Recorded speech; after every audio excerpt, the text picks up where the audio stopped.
ने कर दी थी, किंतु जब उन्होंने स्त्री को बनाया तो उन्हीं परमेश्वर को पूरे 7 दिन और 7 रातें लग गईं, क्योंकि उन्हें स्त्री के व्यक्तित्व में मां बनने की अद्भुत क्षमता का निर्माण करना था, जो अपने तन को असहनीय पीड़ा देकर उसमें से एक नए जीव को जन्म देती है, जो अपने रक्त को दूध बनाकर अपनी संतान का पोषण करती है। वो एक मां ही होती है।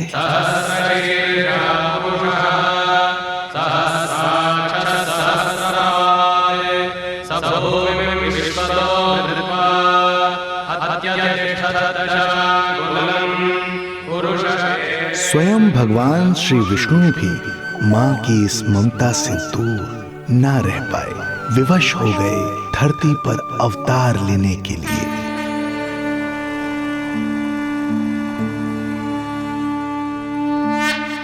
शांताकारं भुजगशयनं पद्मनाभं सुरेशं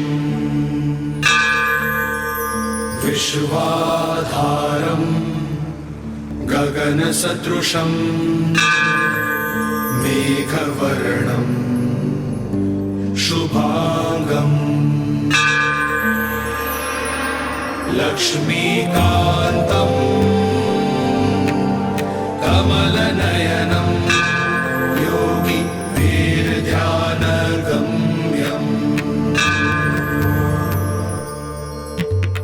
वन्दे विष्णुं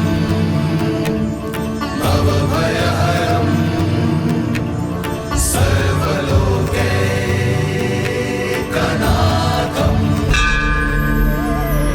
वन्दे विष्णुं भवभयहरं सर्वलोकैकनाथम्।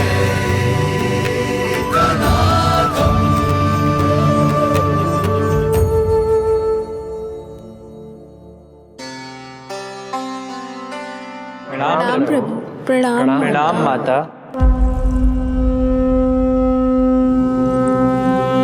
माता, प्रभु, दुष्कंस के अत्याचार दिन पर दिन बढ़ते ही जा रहे हैं। पृथ्वी की शांति नष्ट हो रही है प्रभु, और मैं देवराज इंद्र होकर भी कुछ नहीं कर पा रहा हूँ। आपके प्रताप से मैं भूमि अनंत काल से समस्त विश्व का भार उठा रही हूँ, किंतु प्रभु अब दुष्टता इतनी बढ़ चुकी है कि मैं सहन नहीं कर पा रही हूँ। अब दया कीजिए प्रभु, इससे पहले कि मैं बुराई के इस असीम भार के नीचे दबकर ब्रह्मांड की अतल गहराइयों में खो जाऊं। मेरी सहायता कीजिए प्रभु। आंखें खोलिए प्रभु, आंखें खोलिए।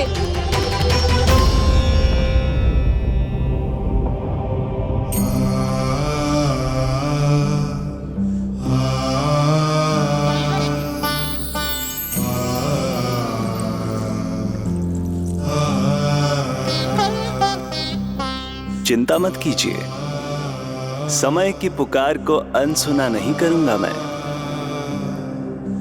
मैं आप सबका कष्ट हरूंगा। मैं अवश्य अवतार लूंगा, मैं अवश्य अवतार लूंगा, मैं अवश्य अवतार लूंगा। श्री कृष्ण के रूप में, श्री कृष्ण के रूप में, श्री कृष्ण के रूप में।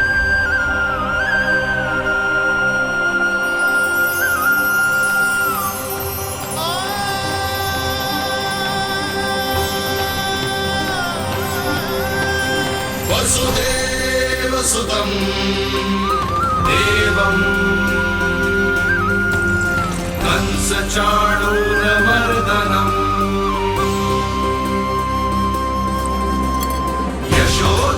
यशोदपरमानन्दम् कृष्णं वन्दे जगद्गुरुं, कृष्णं वन्दे जगद्गुरुम्। वसुदेवसुतं देवं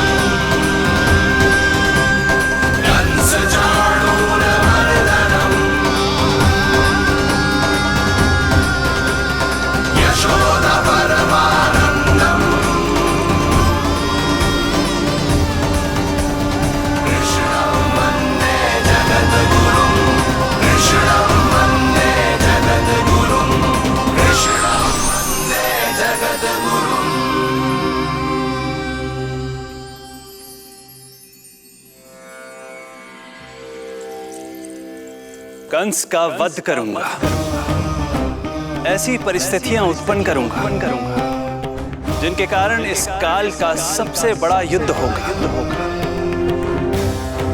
कुरुक्षेत्र के मैदान में मैं सभी अत्याचारियों को एक साथ समाप्त करूंगा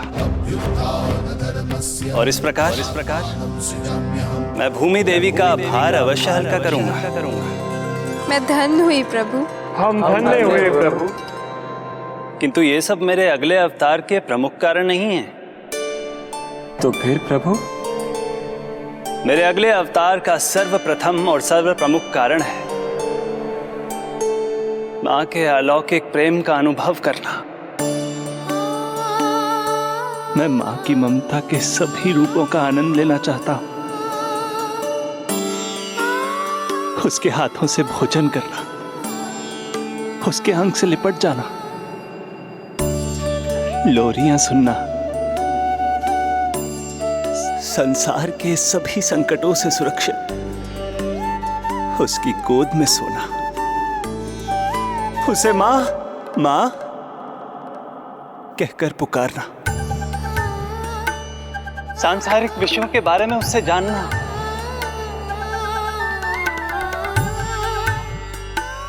और फिर कोई शैतानी कर उसके आगे आगे भागना, उससे डांट खाना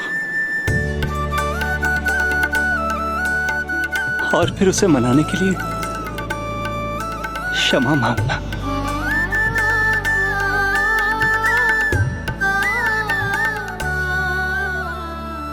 कितना आनंद आएगा जब वो मुझे दंड देने के लिए मेरे पीछे पीछे दौड़ेगी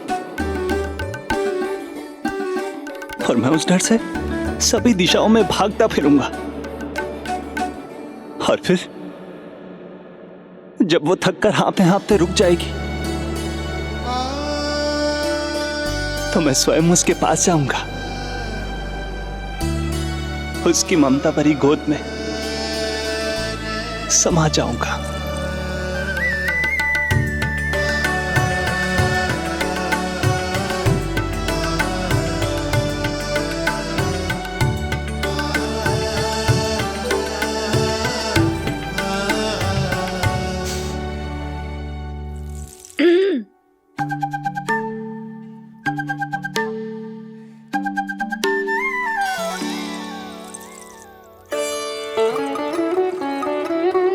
प्रभु, एक प्रश्न है।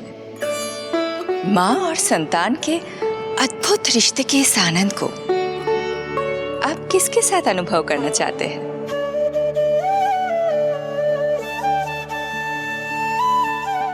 प्रभु, कौन है वो सौभाग्यशाली महिला जिन्हें आपने अपनी माँ के रूप में चुना है? वो महिला है यशोदा। यशोदा।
यशोदा आ जाएगो। आपके जैसा बड़ा ना है कि रास्ता ढूंढते हुए अपने आप घर लौट आएगो। बस 6 महीने का बालक है, अबोध है। हे नारायण, क्षमा करना, अपने पति देव से ऊंचे स्वर में बात कर ली मैंने।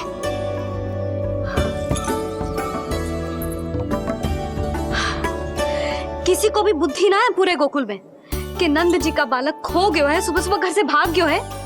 किसी को ना पड़ी है कि उसे ढूंढे लेकर आए। यही सम्मान देते हैं वे गोकुल के राजा को। हे भगवान, ना जाने मेरा बच्चा कहाँ होगो, कैसा होगो। कितना समय हो गया है, अब तक तो भूख भी लगी आई होगी उसे। आप क्यों रुक गए? आप खाओ। हाँ हाँ, आप खाओ, आनंद से खाओ। आपको तो कुछ चिंता ही ना है। माँ ही तड़पती है अपनी संतान के लिए।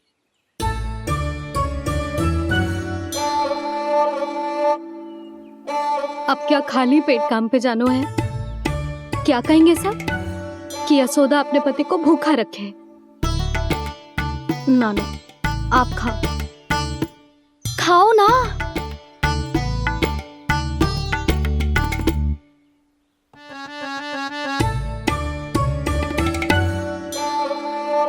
गुड़ के लड्डू कितने पसंद है उसे, कब से बना के रखे हैं।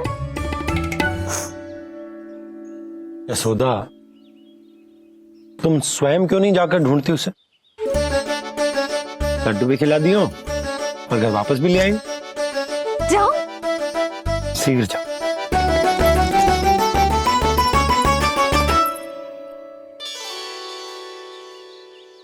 किंतु आप तो खाना खा रहे हो ना पतिदेव। वही तो, मैं खाना खा रहा हूं, परंतु वो भूखा है। तुम जाओ। वो तो भूखा है।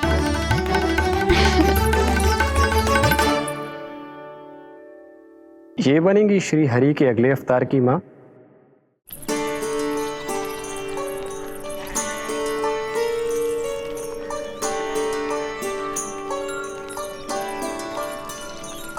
मेरे बच्चे को देखो है ना।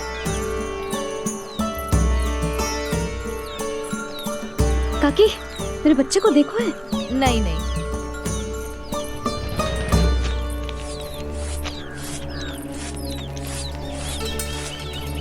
सुमति, मेरे बच्चे को देखो है क्या कहीं? नहीं तो। ना देखो। जानकी, प्रभावती, मेरे बच्चे को देखो है कहीं?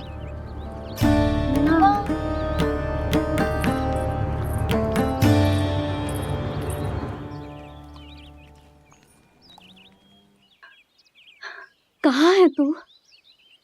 देख, तेरी मैया कितनी चिंतित हो रही है, और तू है कि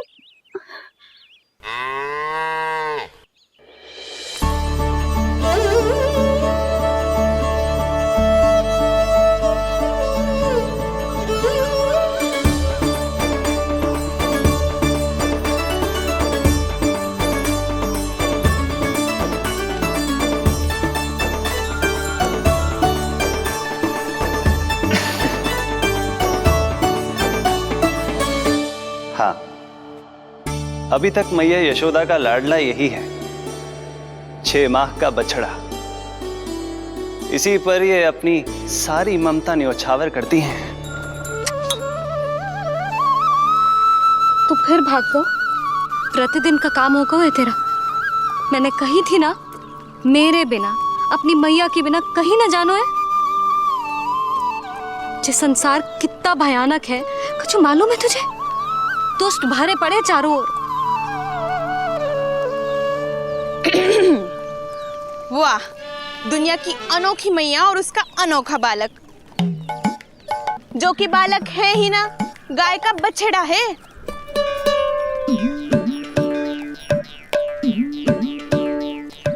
सुलक्षणा, तुम्हारी जे दशा कौन ने की? और कौन ने? जे तुम्हारे सपूत ने कूद फाद के मेरे पूरे बगीचे का सत्यानाश कर दो है। मेरा रामू ऐसा कर ही ना सकता। जे क्यों आएगा तुम्हारे बगीचे में? रंग बिरंगे फूलों के लिए। फूलों के लिए? हाँ, जीप लपलपाती है इसकी मेरे फूलों के लिए। सुबह सुबह भाग के आ जाता हो इन्हें खाने के लिए। फूल खाने? सुलक्षणा, तुम्हें कछु वहम हुआ है। जे मेरा रामू है, जे फूल वूल क्यों खाएगो भला? अच्छा, तो फिर आप ही इसका मुंह खोलो और स्वयं देख लियो। हाँ तो ठीक है, असत्य के पैर ना होते जो अभी सिद्ध हो जाए वो। रामू मुंह खोल के दिखा। मैया की कहीं मानते हैं ना, मुंह खोल। रामू सुलक्षणा चाची को दिखा दे कि तूने उनके फूल ना खाए। चल मुंह खोल, मुंह खोल।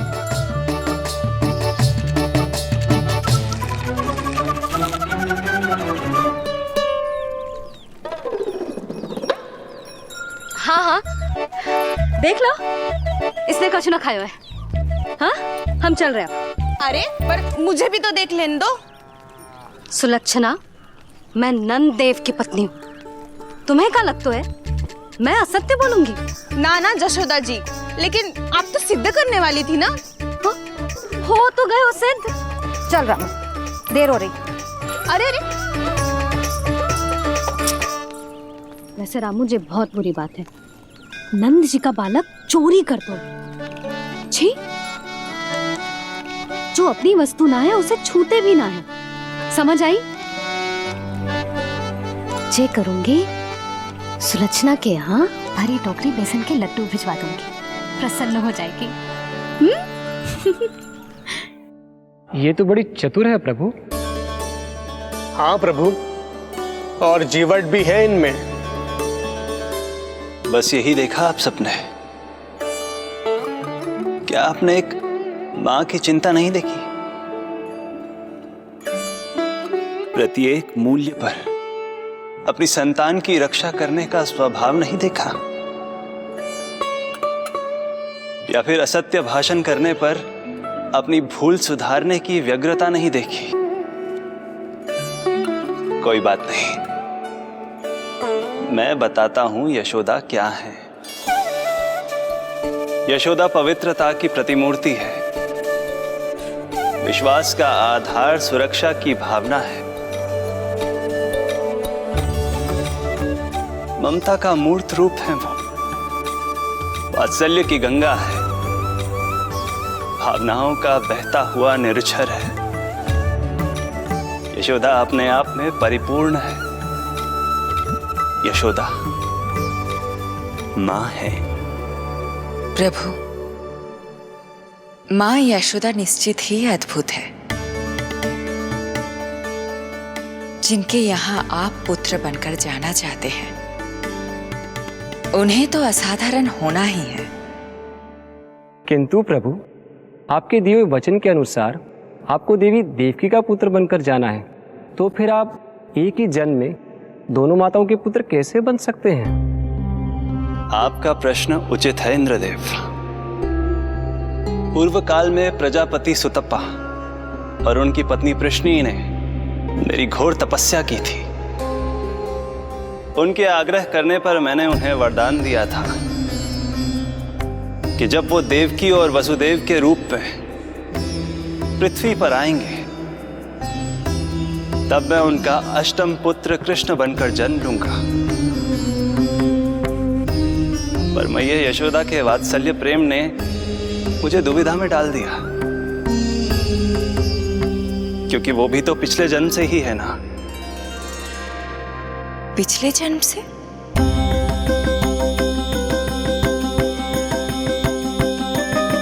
पिछले जन्म में मैया यशोदा 8 वसुओं में से एक श्री द्रोण की पत्नी धरा थी।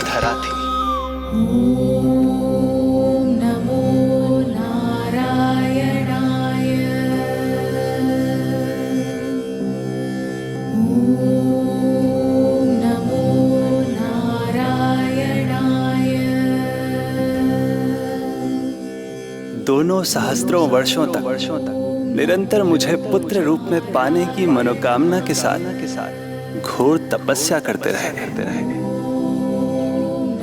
अपने तप में वो दोनों इतने लीन थे कि प्रकृति की कोई भी शक्ति उनका ध्यान भंग नहीं कर पाई। किंतु फिर एक दिन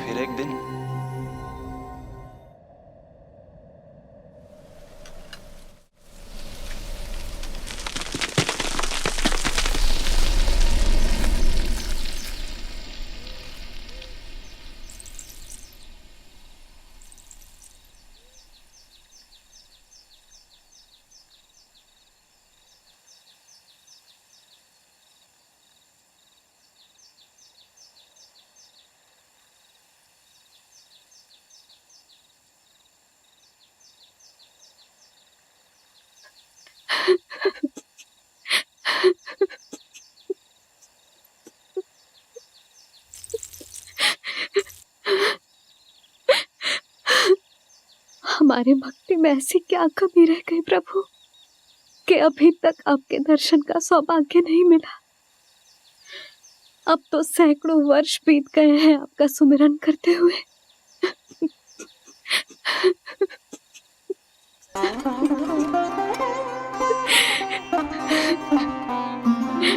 साचा सुमिरन सबसे हरि का, साचा है हरि नाम। साचा सुमिरन सबसे हरि का, साचा है हरि नाम। जिनकी कृपा से बन जाते हैं सबके बिगड़े काम, सबके बिगड़े काम। साचा सुमिरन सबसे हरि का, साचा है हरि नाम। आतुर है आंचल का उपवन, सुनने को पैजनिया छुन छुन। मधुर मधुर तुतलाती बोली, खेले संग संग आँख में चोली। मेरे मुख पे भी दे दो प्रभु ममता भरी मुस्कान। साचा सुमिरन सबसे हरि का, साचा है हरि नाम। भक्त बिना भगवान है जैसे, माता बिन संतान के वैसे। हरि बिन मेरा जीवन सूना, भगवान लाज मेरी रख लो ना। भगवान लाज मेरी रख लो ना।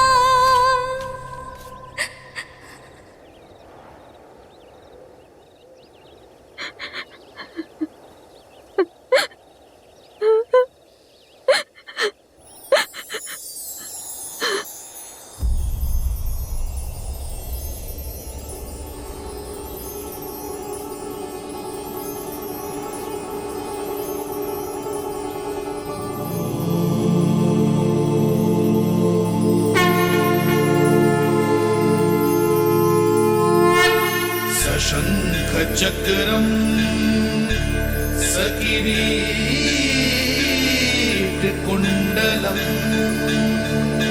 सपीत वस्त्रम सरसीरुहेक्षणम सहार वक्षस्थलशोभिकास्तुभम् नमामि विष्णु शिरसा चतुर्भुजम्।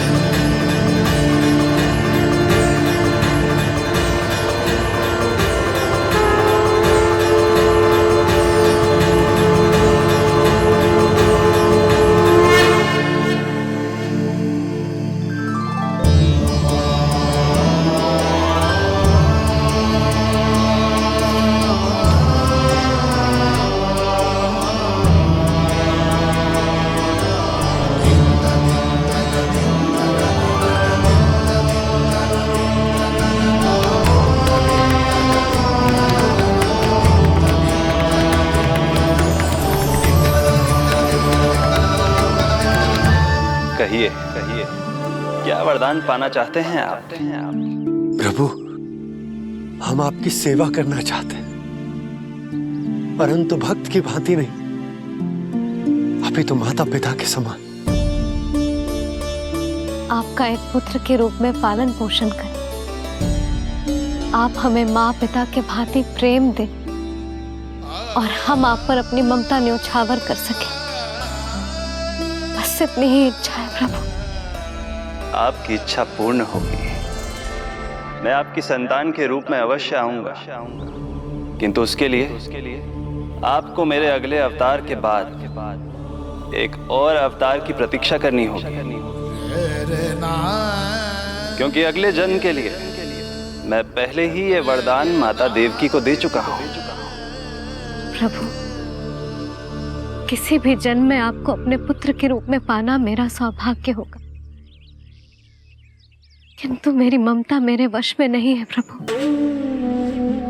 आप साक्षात मेरे सामने खड़े हैं, किंतु मेरे नेत्र आपके इस दिव्य चतुर्भुज रूप को नहीं देख पा रहे। इन्हें तो आप अभी से बाल रूप में दिखाई दे रहे हैं।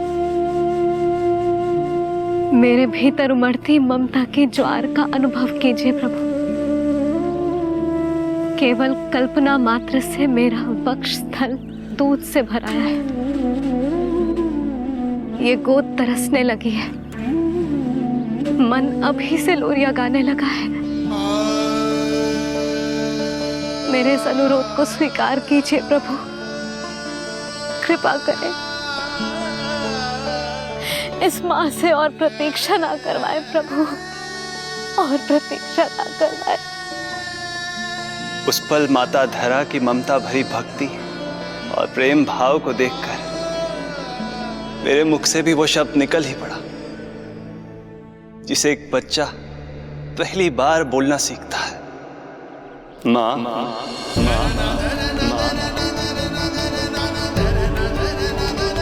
अब ये प्रतीक्षा केवल आपकी ही नहीं, मेरी भी होगी, मेरी भी होगी। मैं भी तरसूंगा आपका पुत्र बनने के लिए, इस समय मैं विवश हूँ, किंतु मैं आपको वचन देता हूँ, मैं आपकी संतान बनकर अवश्य आऊंगा, प्रभु,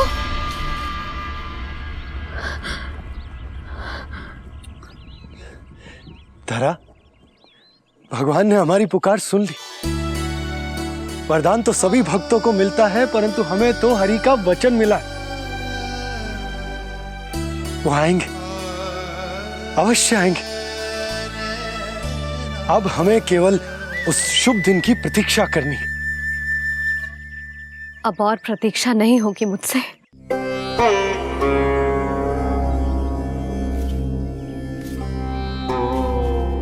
हमने सहस्त्रों वर्षों तक तपस्या की, ये समझ लो कि वो तपस्या अभी शेष नहीं। श्री हरि को अपने सामने देखकर मेरी व्याकुलता का बांध टूट गया है। 2 जन्म बहुत बड़ा समय होता है स्वामी। अपने पुत्र के रूप में हरि को गोद में खिलाने के लिए अब मैं और 2 जन्मों तक प्रतीक्षा नहीं कर सकती।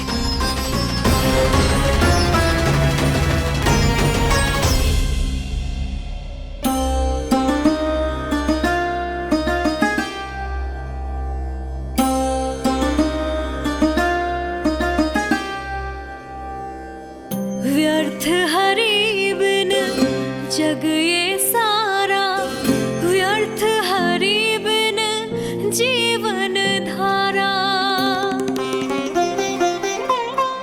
पूजन वंदन व्यर्थ हरि बिन, व्यर्थ धरार जीवन धारा। वरुण देव विनती सुन लीजिए, तन मेरा निर्जल कर दीजिए। हरि के बिन सारा जल तन का सागर सा हो गया है खारा। प्रभु, माता धरा की तपस्या का तेज अत्याधिक है। प्रकृति के पंचतत्व, 5 महाभूत इनकी पुकार सुनने के लिए विवश है।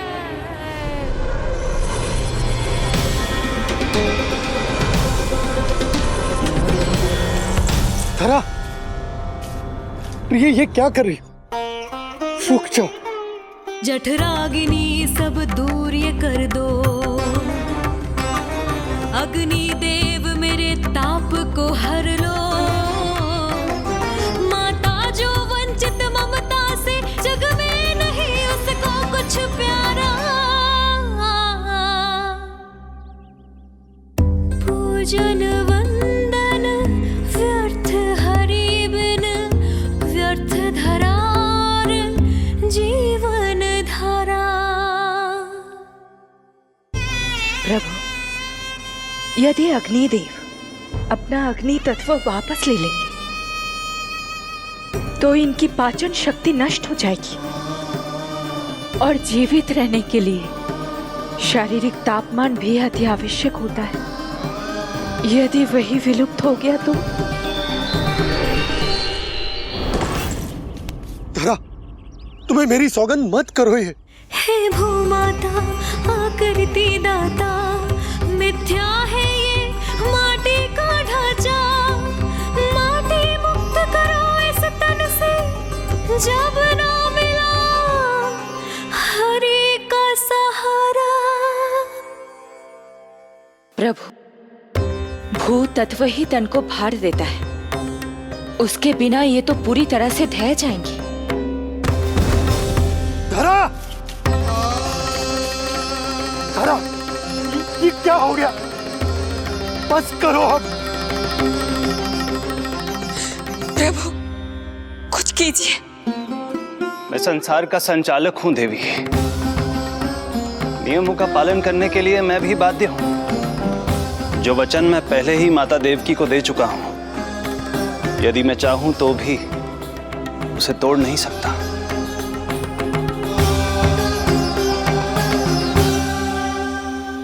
सुख लो आयु सब इस तन की, आस है जो ना शेष है मन की। वायु देव कृपा करो अब ये, रोक दो इन श्वासों की धारा।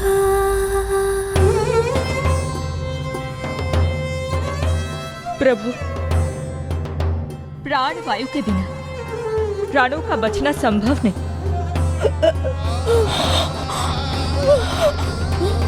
धरा,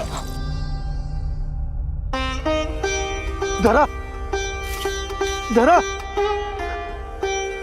धरा, बस करो अब। क्या तुम अपनी सुध-बुध खो चुकी हो? तुम्हारे प्राणों में मेरे भी प्राण बसते हैं प्रिय। रुक जाओ। हे आकाश देव, तुमको मेरा अंतिम प्रणाम।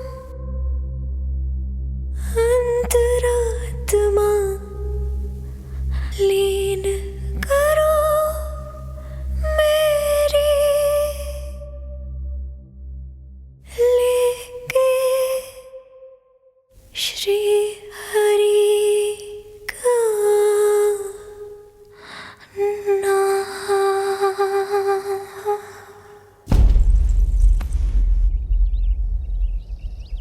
धरा, धरा, धरा, ये क्या कर लिया तुमने? धरा, कोई है, कोई है, सहायता कीजिए। धरा, जल। धरा, तुम चिंता मत करना, मैं यही हूं। मैं 2 क्षण में जल लेकर आता हूं।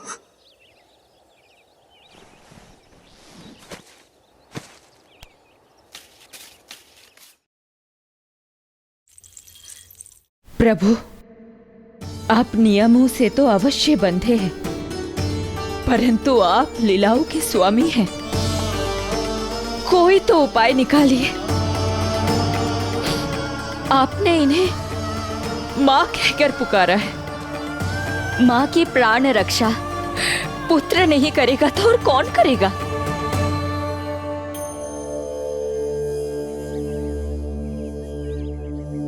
प्रेम ना जिसकी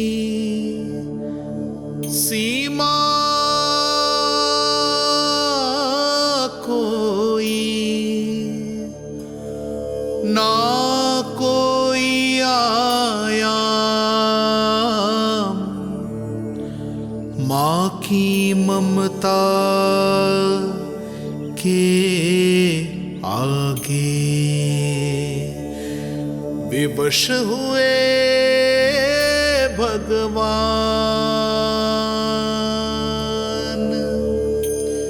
विवश हुए भगवान।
प्रभु नहीं, पुत्र कहो मां।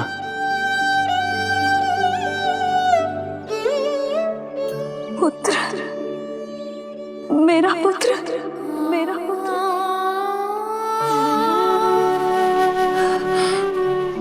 आज जैसे आपने मुझे अपनी गोद में लिटा रखा है,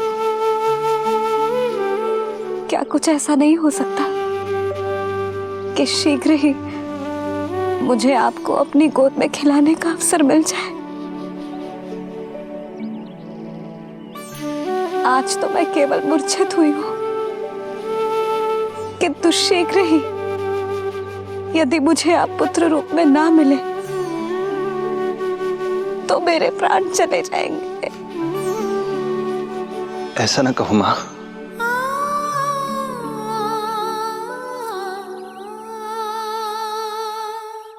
माता देवकी को मैं पहले ही वचन दे चुका हूं, इसलिए विधि के विधान के अनुसार मुझे उन्हीं का पुत्र बनकर जन्म लेना होगा।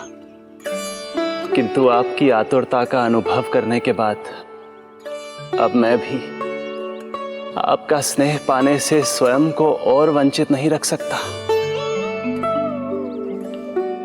आपने वरदान मांगा था कि आप पुत्र की भांति मेरा पालन पोषण करना चाहती हैं, इसलिए यदि आप उचित समझे तो आप अगले जन्म में ही अपनी इच्छा पूर्ण कर सकती हैं।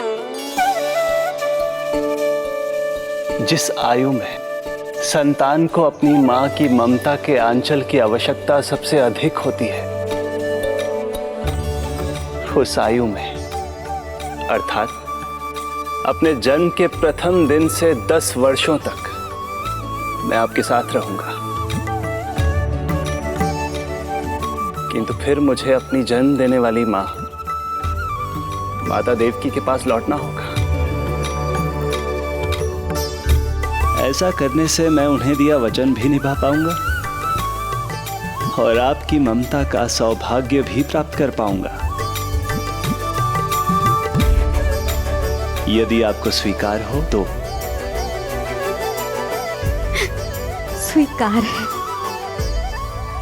स्वीकार है प्रभु, सहर्ष स्वीकार है।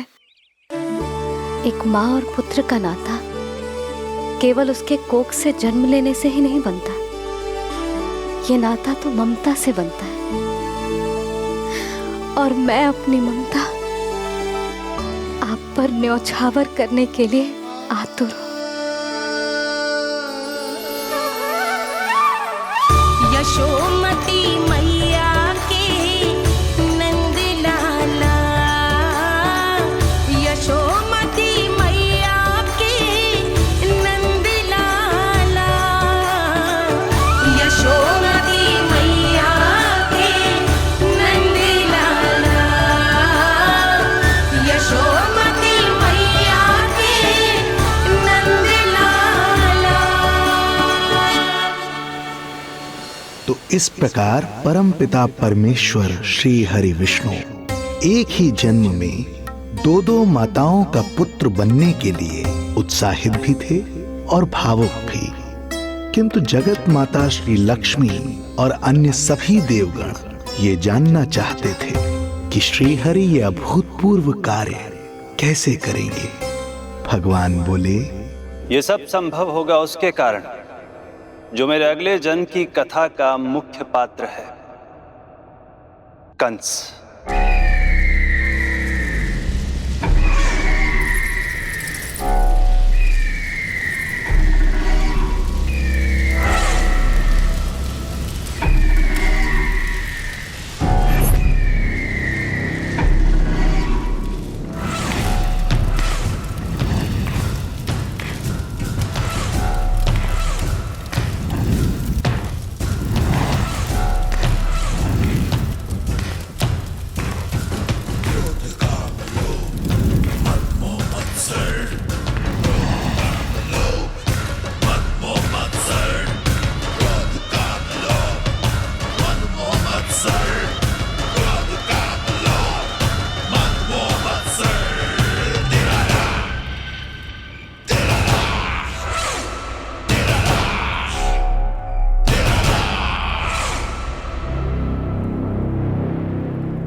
जब जीवन पर संकट हो तो अभिमान अर्थहीन होता है, जब प्राणों पर बनाए तो सम्मान स्वाभिमान सब निरर्थक होता है। इन व्यर्थ के मूल्यों को बीच में मत आने दो। और दया उसे तो बिल्कुल नहीं। मार डालो साधु संत ऋषि मुनि स्त्री वृद्ध, चाहे वो नवजात शिशु ही क्यों ना हो। किंतु हां, यदि शत्रु भारी पड़ने लगे, पराजय सामने दिखाई देने लगे, तो उसी क्षण शत्रु के पैर पकड़ लो और अपने प्राणों की भिक्षा मांग लो। अहंकार को आड़े मत आने दो।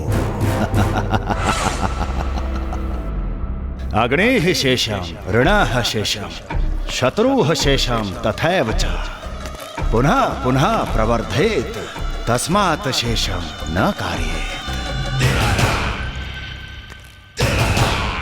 अर्थात अग्नि की एक भी चिंगारी, ऋण की एक भी मुद्रा और शत्रु की एक भी संतान यदि शेष रह जाए तो शीघ्र ही विकराल रूप धारण कर सकती है। इन सब का समूल नाश ही एकमात्र उपाय है अपनी सुरक्षा का। इसलिए कहता हूं, साम दाम दंड भेद कोई भी युक्ति क्यों ना लगानी पड़े, शत्रु के प्राणों का हरण ही परम उद्देश्य होना चाहिए। छोड़ो मत, फिर चाहे वो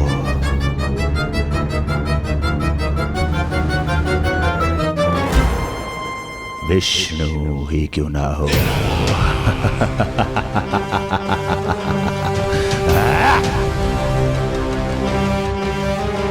यही थी कंस की दिनचर्या। वो प्रतिदिन स्वयं को स्मरण कराता था कि स्वार्थ के लिए किसी भी सीमा को तोड़ने में कुछ अनुचित नहीं है। तभी तो राजगद्दी प्राप्त करने के लिए उसने अपने पिता महाराज उग्रसेन को भी नहीं छोड़ा था। पिताजी,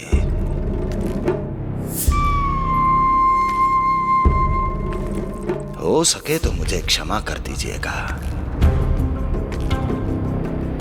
कल्पना भी नहीं की थी कि मैं आपके साथ ऐसा व्यवहार करूंगा। आपको प्रतीत हो रहा होगा कि मैं क्रूर हूं, स्वार्थ में अंधा हो गया हूं, किंतु मैं विवश हूं।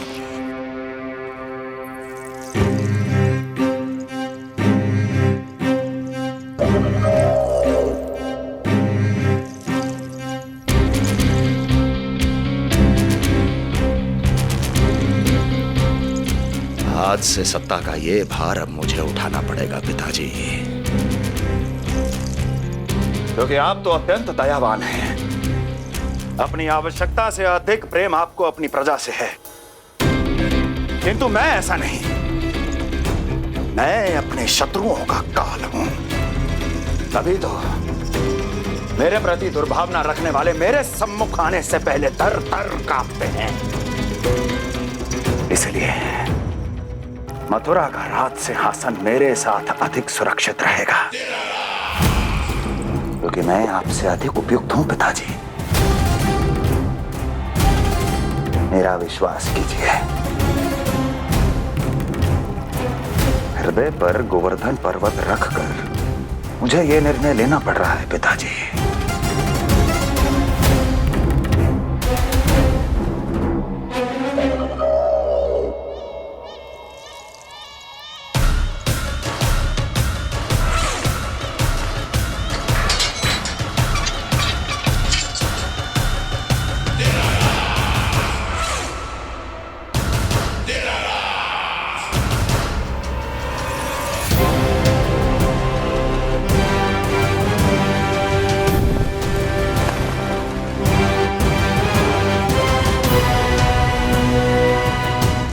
चाबी यमुना में फेंक देना।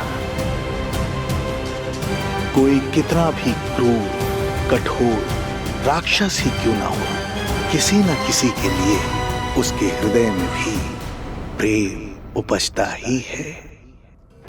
कंस भी इस नियम का अपवाद नहीं था। इस संसार में एक जीवात्मा ऐसी भी थी जिसे वो स्वयं से भी अधिक स्नेह करता था, और वो थी उसकी लाडली बहन देवकी।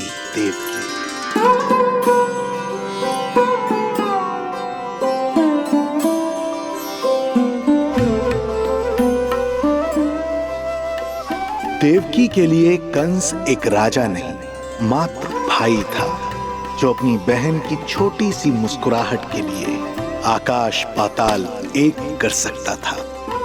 अत्यंत धूमधाम से उसने अपनी देवकी का विवाह यादवराज वसुदेव के साथ संपन्न करवाया। रुको।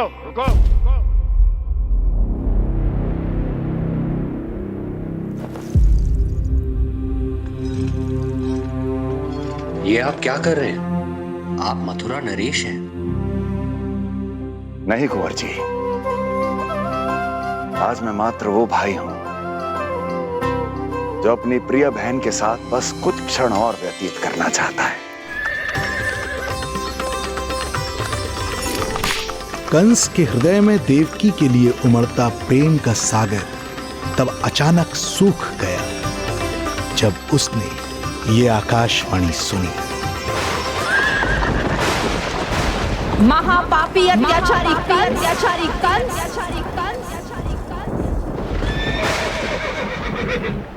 जिस देवकी को तू इतने प्रेम से ससुराल ले जा रहा है, वही तेरे अंत में सहायक होगी। तेरा काल तेरी प्रिय बहन के गर्भ से उसकी 8वीं संतान बनकर जन्म लेगा और तेरा विनाश करेगा, विनाश करेगा, विनाश करेगा।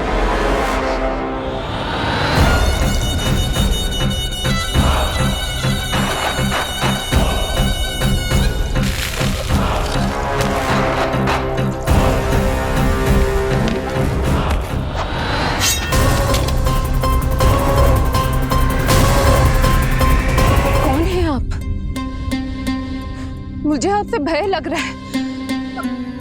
आप मेरे भैया नहीं हो सकते। सही कहा तूने। जो मेरे विनाश को जन्म दे उस कुल घातिनी से मेरा कोई संबंध नहीं।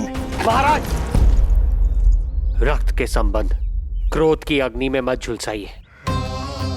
जिस बहन को आपने बचपन से आज तक इतना प्रेम दिया, क्या वो आपके विरुद्ध किसी षड्यंत्र में सहायक हो सकती है? भला हमारी संतान आपका विनाश क्यों करेगी? अपनी नवविवाहित बहन पर कृपा कीजिए महाराज। अपने पुरुषार्थ से आपने कितने असुरों को युद्ध में पराजित किया है। आज वो सब दरबारी बनकर आपकी सेवा करते हैं। ये महापराक्रमी कंस, यदि वो मायावी असुर आपको हानि नहीं पहुंचा पाए तो ये आपकी बहन आपका क्या बिगाड़ सकती है? दया कीजिए महाराज, दया कीजिए। आप बीच में मत पड़िए कुंवर जी। सुना नहीं क्या?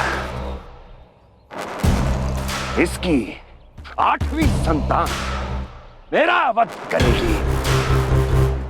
जब मां ही नहीं बचेगी तो 8वीं संतान के जन्म का तो प्रश्न ही नहीं उठता। यदि ऐसा है तो आप मुझे मार दीजिए। जब मैं ही जीवित नहीं रहूंगा तो देवकी की संतान होने की संभावना ही समाप्त हो जाएगी। अपने बहनोई की हत्या का पाप मैं नहीं कर सकता। और बहन की हत्या का पाप कर सकते हैं? जिसे जीवन भर प्रेम दिया है उसके प्राण लेने का अधिकार है मुझे। प्रिय भैया, यदि आपको इस विषय में इतना संदेह है तो आप हमारी 8वीं संतान के प्राण ले लीजिएगा। बल्कि 8वीं संतान ही क्यों, उसका जन्म होने तक हमारी सभी संतानों का वध आप स्वयं अपने हाथों से कर लीजिए। स्वामी, हे मथुराधिपति,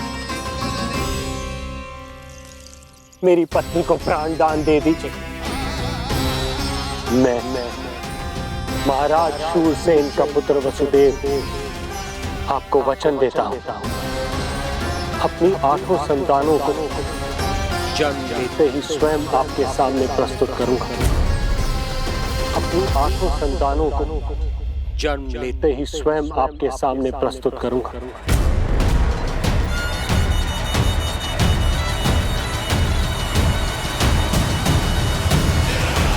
बधाई हो कुंवर जी, अपनी पत्नी के प्राण बचाने में आप सफल हुए।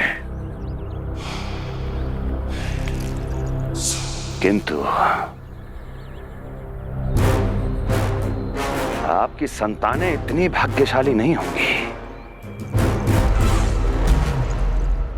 वचन स्मरण रहे।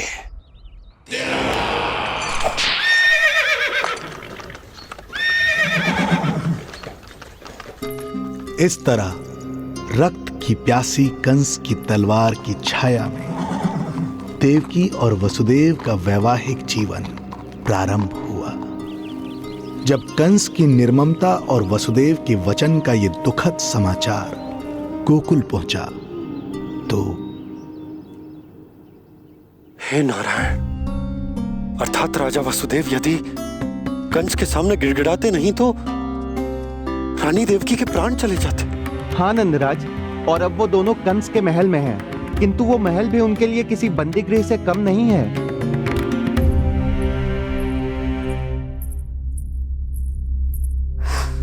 एक भाई अपनी बहन के साथ ऐसा करने की सोच भी कैसे सकता है? मेरा बस चले तो दुष्ट कंस को मटके में डाल के इसे घोट के रख दूं, जैसे मलाई घोट के माखन निकाला जाता है।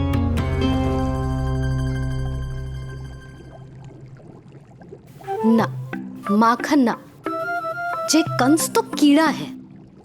इसे तो पटक पटक के ऐसे मारना चाहिए जैसे कीड़ा निकालने के लिए धान के गट्ठर को पटका जाता है।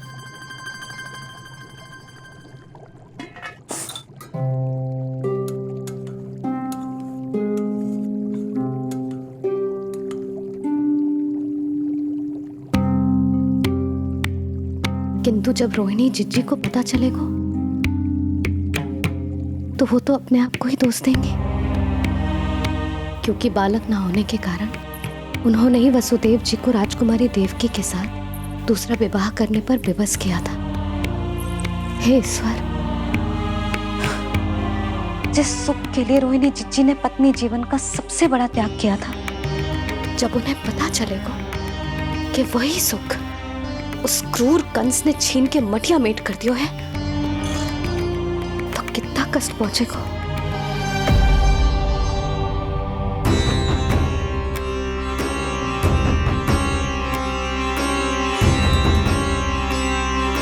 रोहिणी जीजी,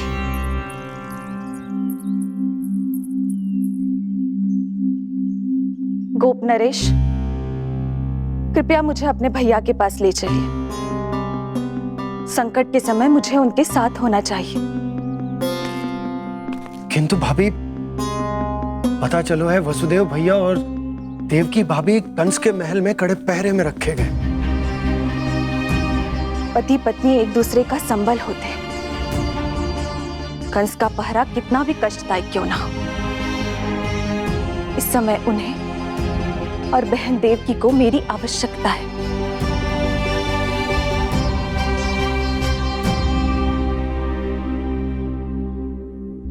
ये मेरी विवशता है कि यादव कुलदीपक होकर भी आपको इस महल में बंदियों की तरह रहना पड़ रहा है, और मैं कुछ कर भी नहीं पा रही।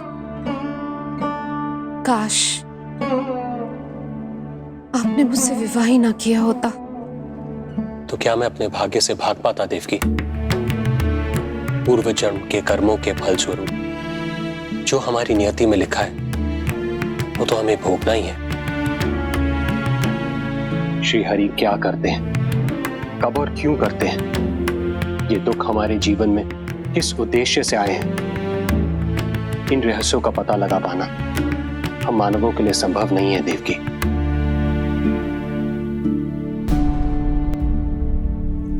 तो फिर चलिए यहां से भाग चलते हैं, कहीं ऐसे स्थान पर जहां भैया की छाया भी हम पर ना पड़ सके। नहीं प्रिय, कंस के गुप्तचरों की दृष्टि हम पर अवश्य होगी, और मैं ऐसा कोई कार्य नहीं कर सकता जिससे तुम्हारे जीवन पर कोई संकट आए। और मैंने उन्हें अपनी सभी संतानों को सौंपने का वचन भी दिया है। अपना वचन मेरे लिए प्राणों से भी अधिक महत्वपूर्ण है देवकी।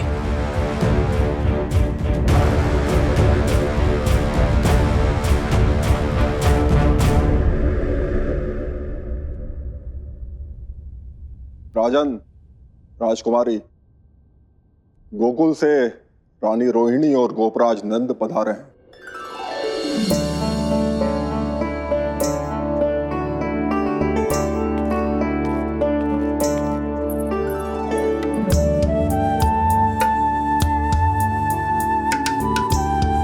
स्वामी,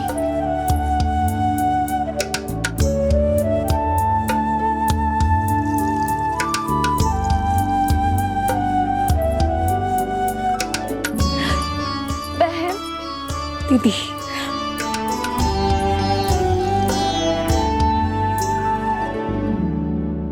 भाई नंद, जो आप हमारे लिए कर रहे हैं उसके लिए धन्यवाद शब्द बहुत छोटा है।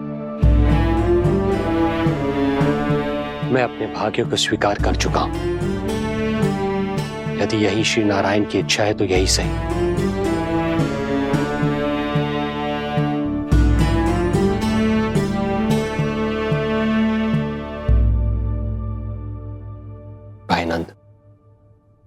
इस समय मथुरा का वातावरण अनुकूल नहीं है, आपको जाना चाहिए। यशोदा भाभी भी चिंतित हो रही होंगी, उनसे कहिएगा हम यहां सुरक्षित हैं अभी तक।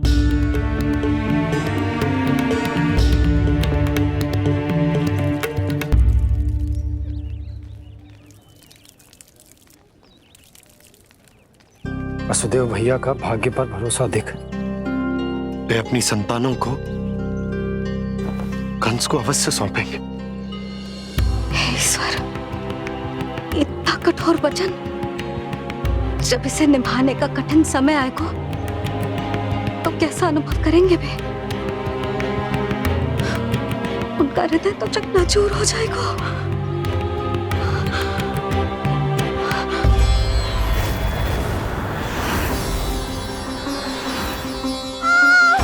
सब्र से सब ठीक हो जाएगा। देवकी, मैं महाराज शूरसेन का पुत्र वसुदेव आपको वचन देता हूं, अपनी 8 संतानों को जन्म देते ही स्वयं आपके सामने प्रस्तुत करूंगा।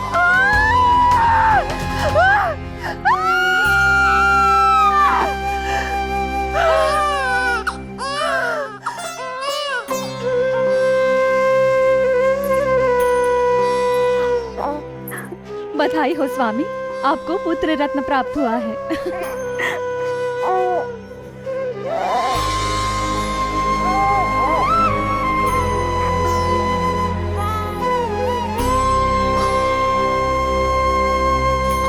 महाराज को पता चला तो क्या होगा?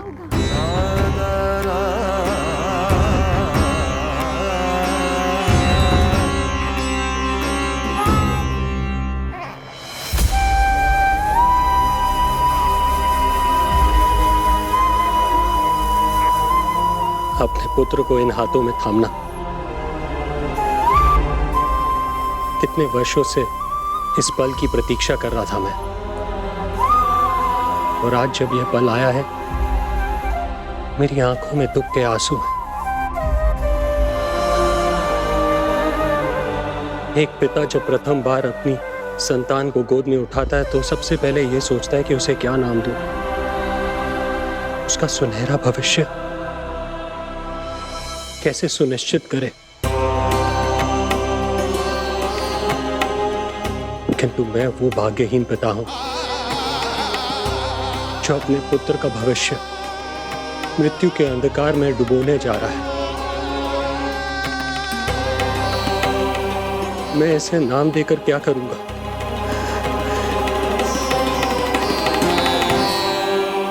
क्या आपके वचन का महत्व आपके पुत्र के प्राणों से अधिक है स्वामी?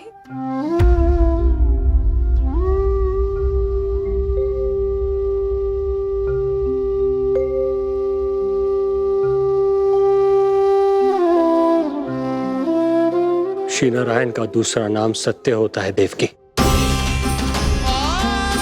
तुम ही कहो, मैं श्री नारायण से विमुख कैसे हो जाऊं? मुझे अपना वचन निभाना ही होगा। हृदय के टुकड़े टुकड़े क्यों ना हो जाए, मुझे इसे कंस तक ले जाना ही होगा।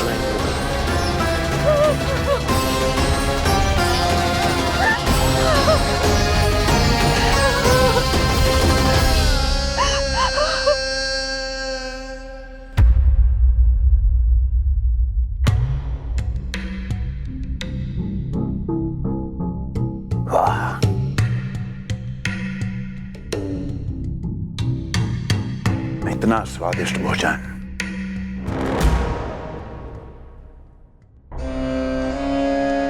किसी विशेष इच्छा की पूर्ति के लिए मुझे सम्मोहित तो नहीं करना चाहती? मुझे पति के रूप में प्राप्त कर तो चुकी हो, अब प्राप्त करने को क्या क्या बचा है प्राप्ति? मैं प्राप्ति नहीं, अस्थि हूँ स्वामी। प्राप्ति तो छुई मुई बनकर वहां खड़ी है। आप सदैव अपने विषय में ही सोचते हैं। कभी मेरे और भी निहारा कीजिए, तभी तो मेरा नाम सही से स्मरण होगा आपको। मैं अपने विषय में ही सोचता हूं, तभी तो दसों दिशाओं में मेरे नाम का डंका बजता है, मेरे साम्राज्य का विस्तार होता है, तभी तो मेरा अस्तित्व है। अस्थि स्मरण रहे, तुम हो क्योंकि मैं हूं।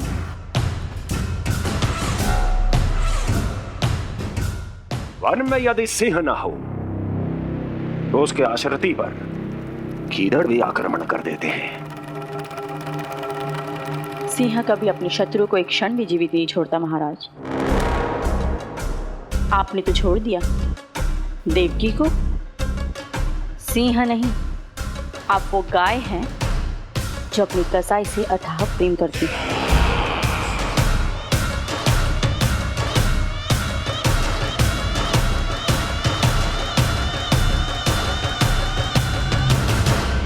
सभी संतानों को जन्म लेते ही मेरे पास लेकर आएगा, ये वचन दिया है वसुदेव ने मुझे। तो फिर आया क्यों नहीं महाराज? प्रथम शिशु का जन्म तो हो चुका है।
कुल के यादव अपना वचन मिथ्या नहीं होने देते महाराज।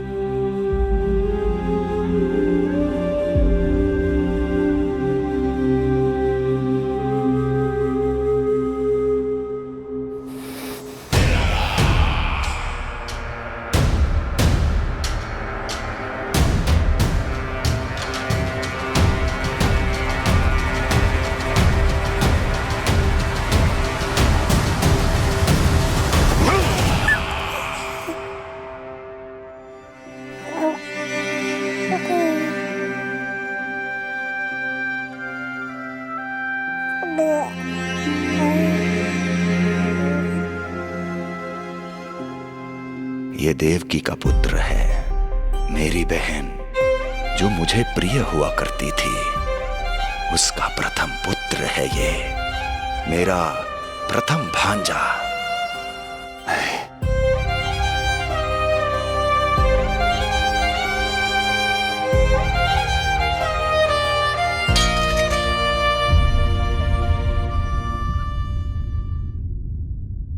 इसे वापस ले जाइए कुंवर जी।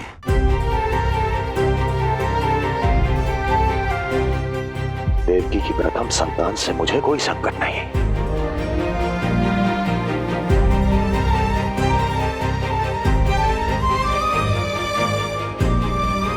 और आपको क्या लगता है कुंवर जी कि मैं कोई राक्षस हूं क्या?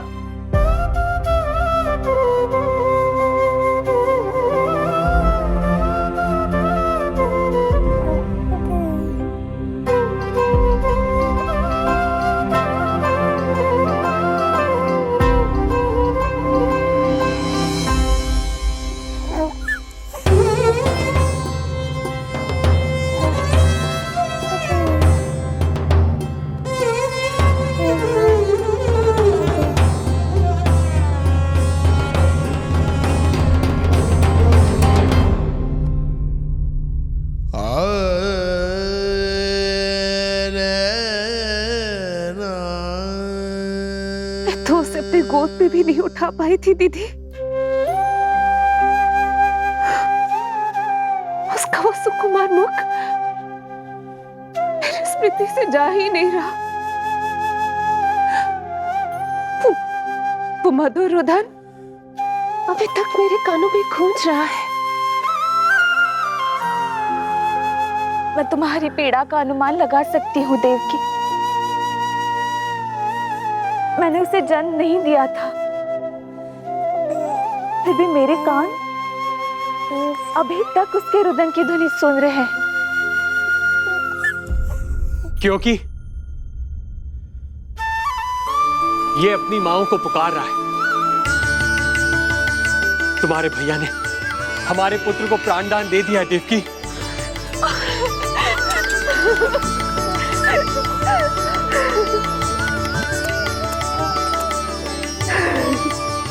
स्वामी, अब अपने पुत्र का नामकरण कीजिए। इसे ऐसा नाम दीजिए कि इसका भविष्य यश और कीर्ति से परिपूर्ण हो। कीर्तिमान कीर्तिमान होगा इसका नाम।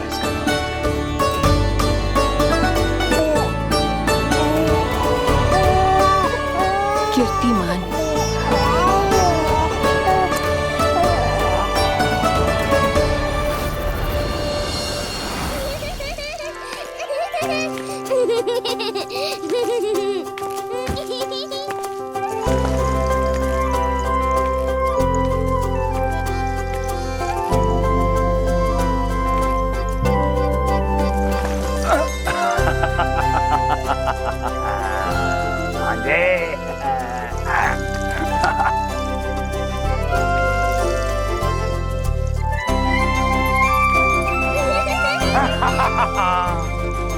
भांजे भांजे, मामा से बचना असंभव है।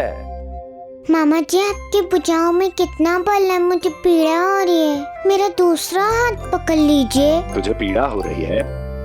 ये ले।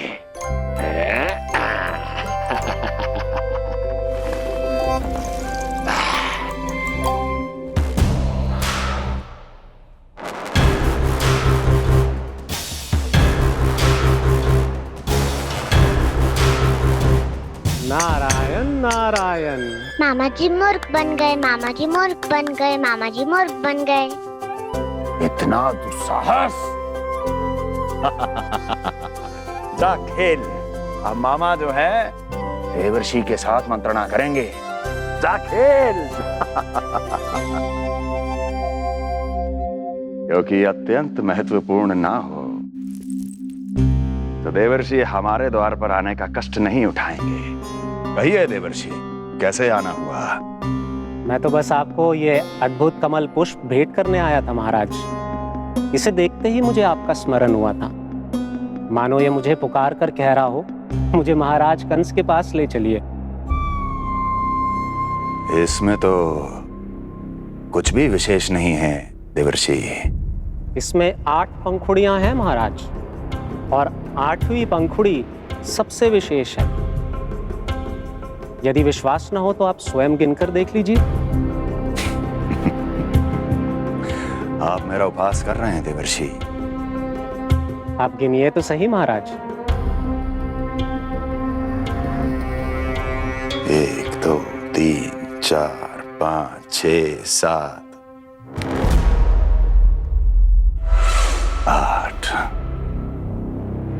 क्या आप निश्चित रूप से कह सकते हैं कि यही 8वीं पंखुड़ी है?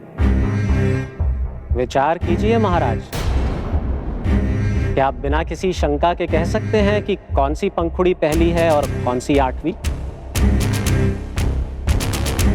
क्या आप पूर्ण विश्वास के साथ कह सकते हैं कि कौन प्रथम है और कौन अंतिम? फिर चाहे वो पंखुड़ी हो या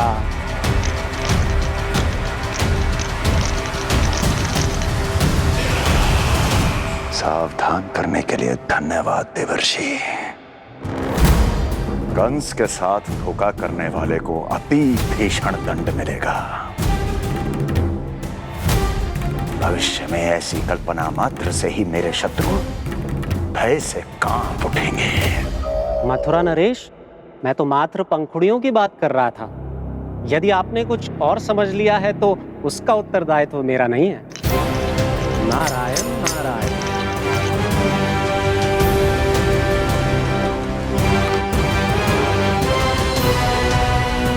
विचार कीजिए महाराज, क्या आप बिना किसी शंका के कह सकते हैं कि कौन सी पंखुड़ी पहली है और कौन सी आठवीं?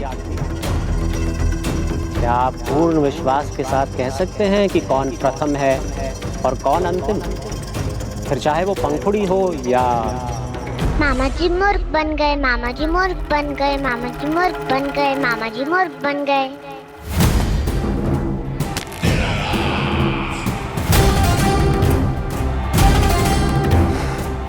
कंस को कोई मूर्ख नहीं बना सकता।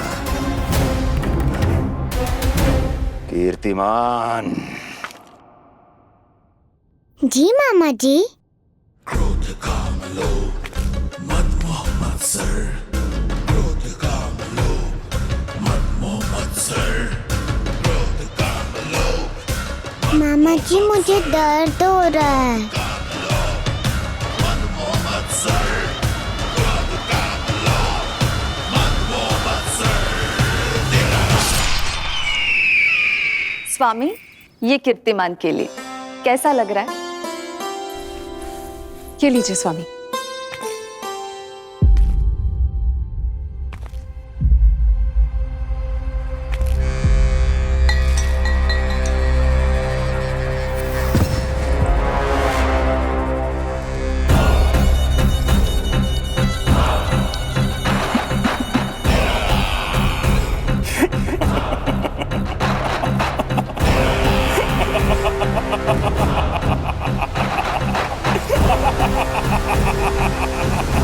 नेत्रों के सामने अपनी संतान की हत्या होते हुए देखना कितना पीड़ादायक रहा होगा ये दृश्य। किंतु प्रभु, यदि देवर्षि नारद कंस के हृदय में संदेह का बीज न बोते तो कंस ऐसा कभी नहीं करता। तो फिर उसे उकसाए क्यों देवर्षि ने? आप भूल गए देवराज, समस्त संसार में जो भी होता है मेरी इच्छा अनुसार ही होता है। यही प्रश्न नारद ने भी मुझसे पूछा था।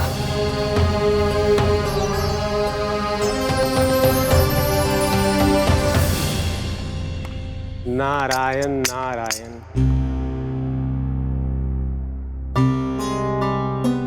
छोटे से बालक की इतनी निर्मम हत्या और माध्यम बना मैं। प्रभु, ये कैसी लीला है आपकी?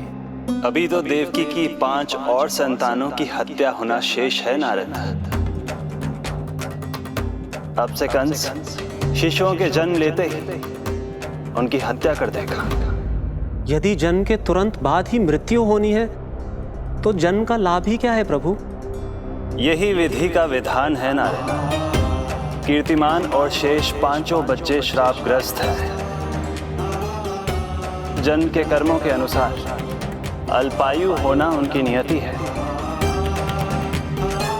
उनकी मृत्यु के बाद ही शेषनाग के अंश के रूप में बलराम और मेरे अंश के रूप में श्री कृष्ण का अवतार संभव होगा।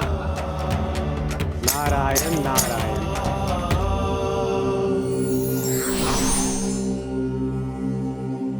देवकी के पुत्र एक के बाद एक जन्म लेते रहे और उनकी हत्या कर कंस अपने पापों की संख्या में वृद्धि करता रहा।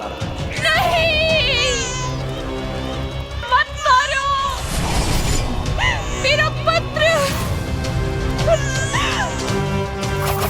मेरा पुत्र!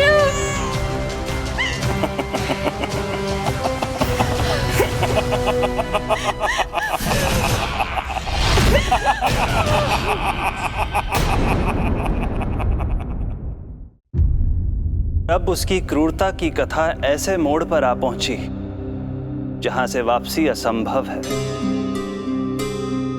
क्योंकि अभी अभी उसने देवकी के छठे पुत्र का वध कर दिया है। हे प्रभु, कितना दुर्दांत है ये कंस।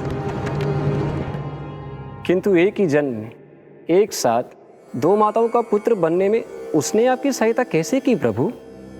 उसके भय ने उससे ये कार्य सहज ही करवा दिया देवराज। जन्म लेते ही माता देवकी के सभी पुत्रों की हत्या कर उसने मुझे विवश कर दिया है। अब जीवित रहने के लिए मेरे अवतार को माता देवकी की कोख से जन्म लेने के तुरंत बाद मैया यशोदा के पास गोकुल जाना ही होगा। और इस प्रकार कंस के कारण एक ही जन्म में दो माताओं का पुत्र बनने का आपका वचन सत्य सिद्ध होगा। आपकी लीला अपरंपार है प्रभु। आप सब अब निश्चिंत होकर जाइए। मेरे अवतार के जन्म होने की घड़ी अब निकट ही है। हम धन्य हुए प्रभु। हम धन्य हुए प्रभु।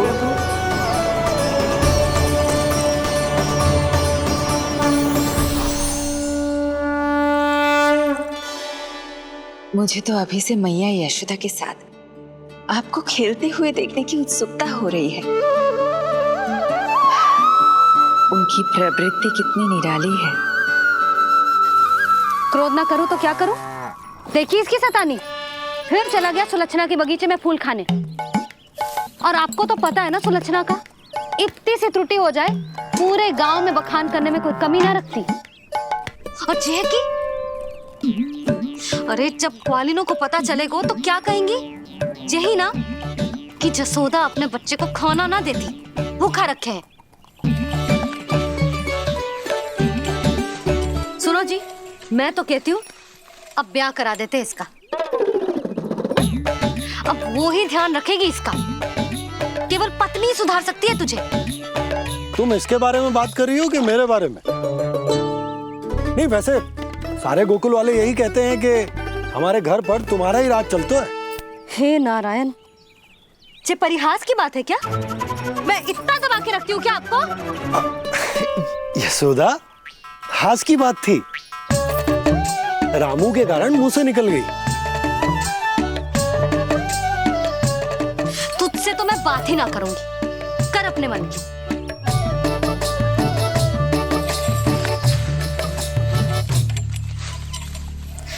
पता है तुझे कितना क्रोध आता है जब तू ऐसे बिना बताए घर से चला जाता है। प्रेम है जे मेरा, चिंता है मेरी। तुझे कुछ हो जाए तो अपना लल्ला माना है तुझे।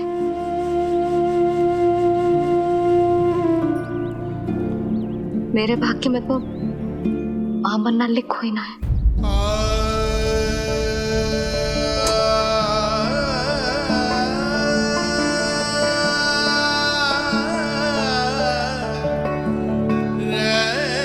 यशोदा,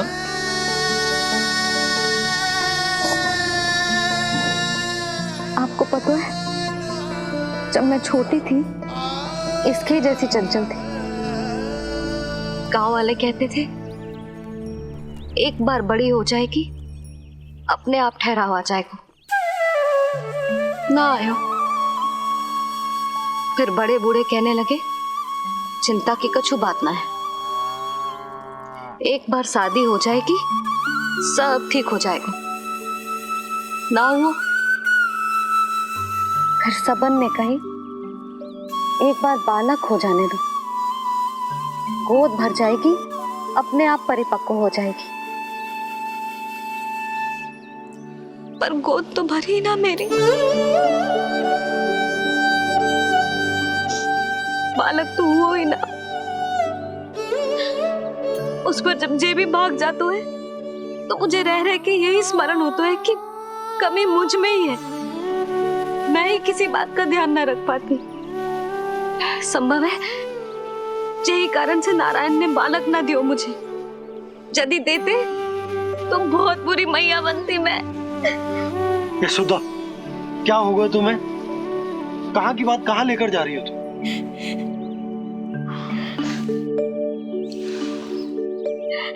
बालक अवश्य होगा हमें, और बहुत अच्छी मैया बनोगी तुम। बस नारायण सही समय की प्रतीक्षा कर रहे हैं। मेरी तो ना सुन रहे बे। आप ही कह दियो उनसे अब और प्रतीक्षा ना होगी मुझसे।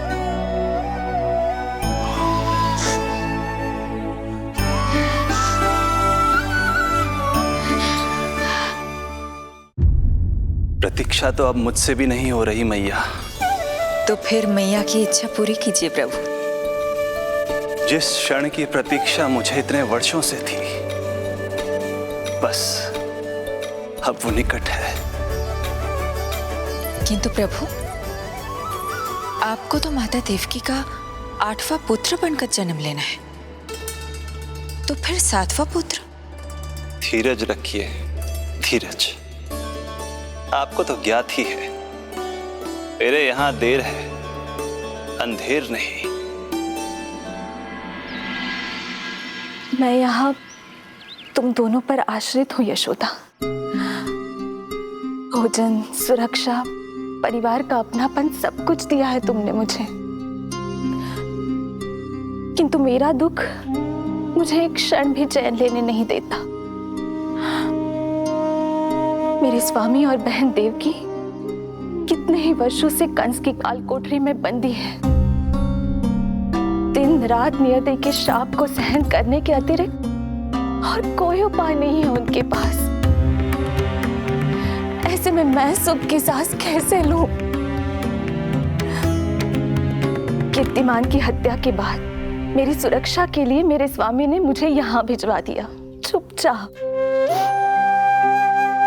किंतु मेरा हृदय तो वही छूट गया यशोदा। इससे तो अच्छा होता कि मैं भी उसी कारागार में होती, मेरे स्वामी और बहन देवकी का दुख तो साझा कर पाती। अपनी 6 संतानों को कंस के हाथों मृत्यु के गोद में जाते देखा है उन्होंने। अब तो मुझे उस क्षण की कल्पना से भी डर लगने लगा है, जब देवकी अपने 7वें पुत्र को अपने गर्भ में धारण करेगी। भय से भविष्य नहीं टलता, होनी होकर ही रहती है। समय बीता और देवकी के गर्भ में 7वें पुत्र का आगमन हुआ। क्या इसका भी भविष्य वही होगा जिसके भाइयों का हुआ था? इस बंदी गृह की दीवारें, प्रत्येक ईंट, प्रत्येक पत्थर, यहां तक कि यहां की वायु भी उस कंस की बंदी है। अब तक तो उसे सूचना भी मिल चुकी होगी। वो निर्दयी, क्रूर प्रतीक्षा कर रहा होगा कि कब तुम्हें प्रसव हो और कब उसकी तलवार हमारे नन्हे शिशु, हमारी 7वीं संतान का रक्त पिए।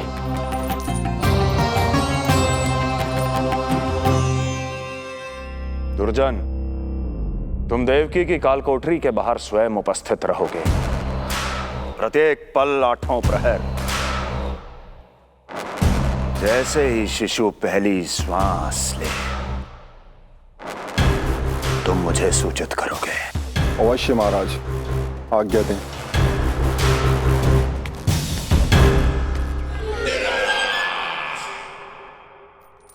कुछ कीजिए स्वामी, कुछ कीजिए।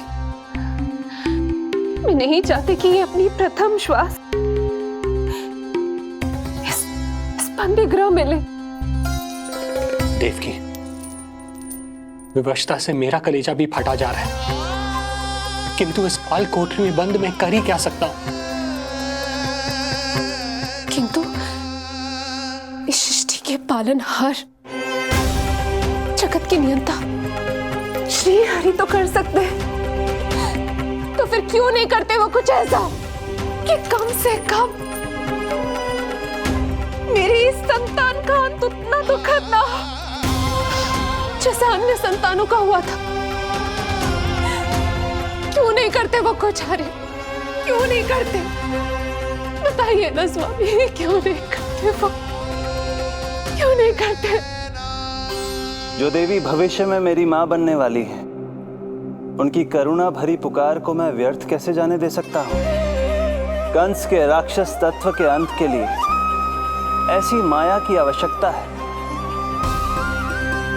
जो मेरी लीलाओं को क्रियान्वित भी कर दे और उसे भनक भी ना पड़े। ऐसी क्षमता और माया किसके पास है प्रभु?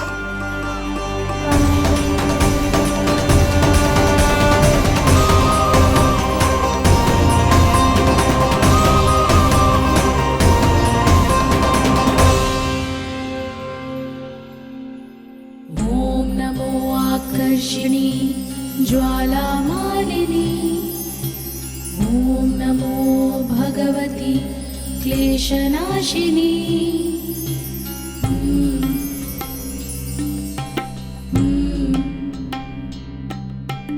ओम नमो योगमाये सर्वमोहिनी, ओम नमो योगमाये सर्व। आज्ञा दीजिए प्रभु।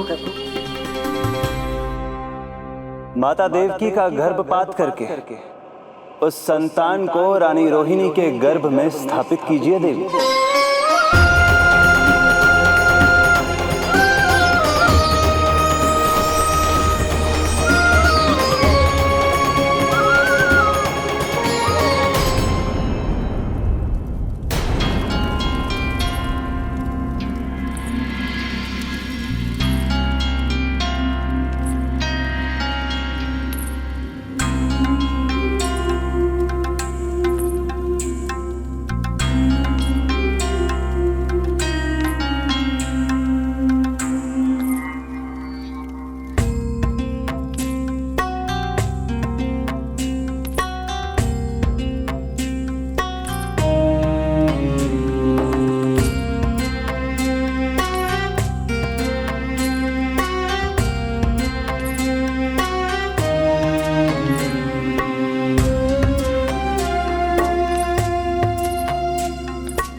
योग माया ने अपना कार्य पूर्ण किया।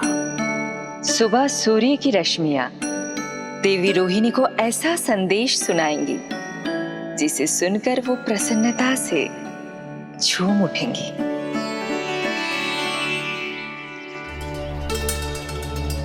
यादव कुल के नए राजकुमार के आगमन पर बहुत बहुत शुभकामनाएं रानी।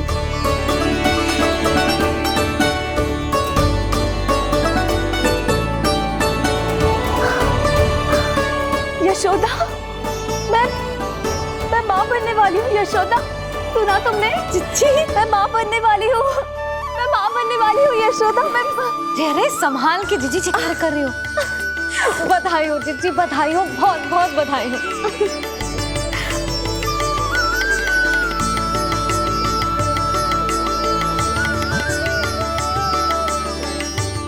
विधि का विधान भी विचित्र होता है। रोहिणी, जिनका ये पुत्र नहीं है, वो प्रसन्न है, किंतु देवकी, जिनका ये पुत्र है, वो व्याकुल है।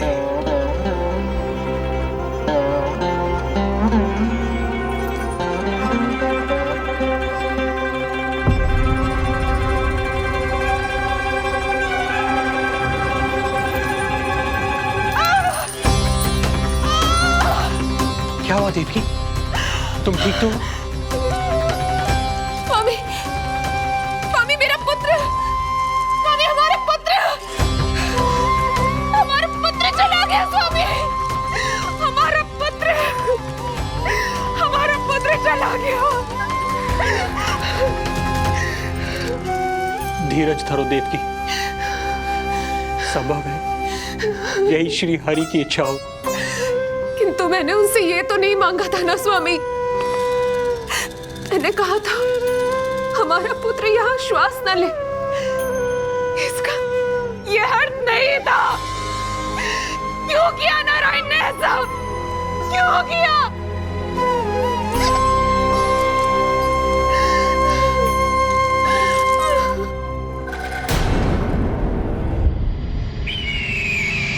तो ये सत्य है महाराज, राजकुमारी देवकी का गर्भपात हो गया है। बच गया वो शिशु। किंतु यदि मेरे हाथों उसकी मृत्यु होती तो अधिक कष्ट होता उसे। सुख में समय पंख लगाकर उड़ता है। शीघ्र ही रोहिणी के प्रसव का दिन आ पहुंचा और उसने एक स्वस्थ और सुंदर बालक को जन्म दिया।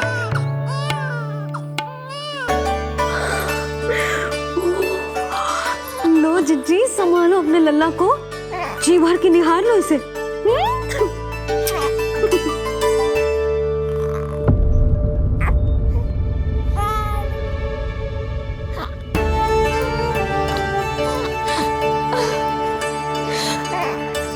मेरा पुत्र राजकुमार,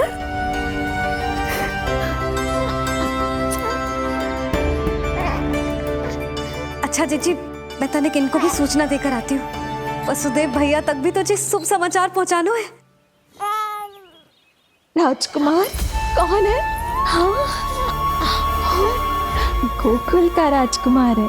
हाँ, गोकुल का राजकुमार है, मेरा बच्चा। बल तो इतना है कि पूछो ही मत आप।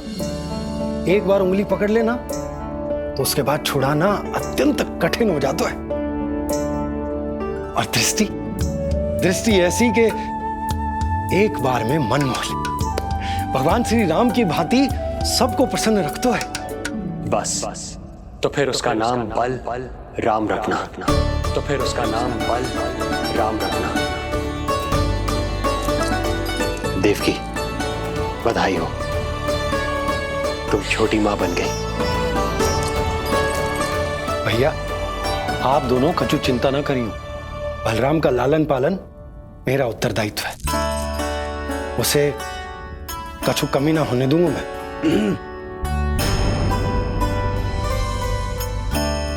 मुझे चलना चाहिए। कितने वर्षों बाद तुम्हारे कारण शुभ समाचार मिला है हमें। श्री नारायण हमेशा तुम पर कृपा बनाए रखें।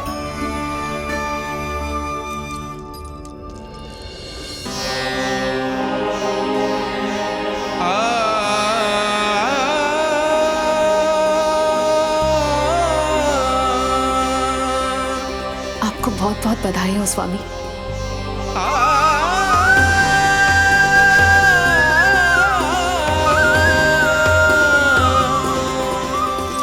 देवकी, क्या हुआ?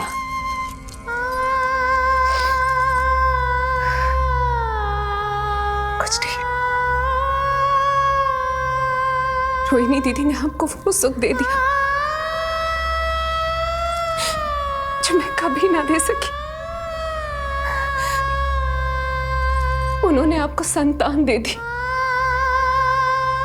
किंतु मैं देवकी,